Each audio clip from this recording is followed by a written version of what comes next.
Does your need for life insurance end when you stop working? Let's talk about that today.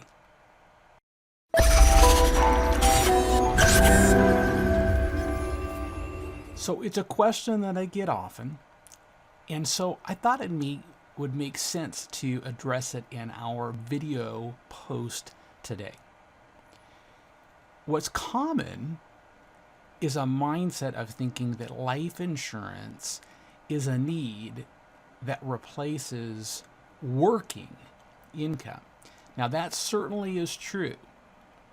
The primary spouse and even a non-working spouse can have life insurance needs that are used to replace income or some additional expenses in the case of a non-working spouse. But keep in mind that retirees have income sources that also end, and the primary one being Social Security, and secondarily sometimes a pension.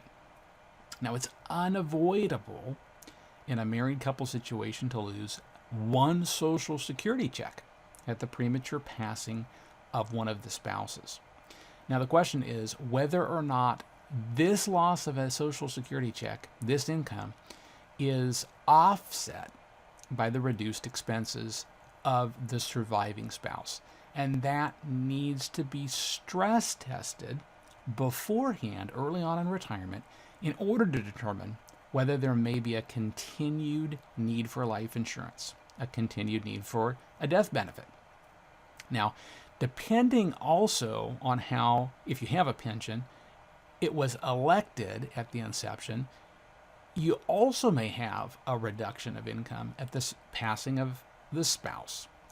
Now, a life-only pension is going to cease all income payments to the survivor, so it's generally not a good idea in a married couple situation. But other options exist that reduce actual benefits to the surviving spouse, such as a 75% joint and survivor option or a 50% joint and survivor option.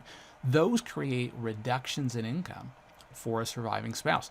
So all of those income reductions due to pension elections also need to be stress tested against that survivor's new expenses in order to see if that additional death benefit need continues to remain.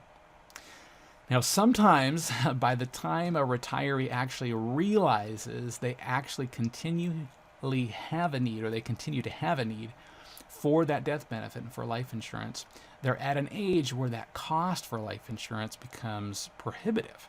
So what can be done in those kinds of situations?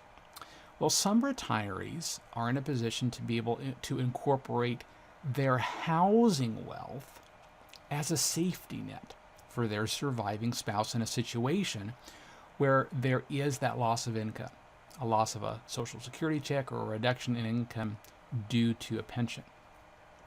If you can activate what's called the home equity conversion mortgage, or HECM, line of credit as early as possible in retirement, that can go a long way toward ensuring later on that there is enough built up for a surviving spouse's income need.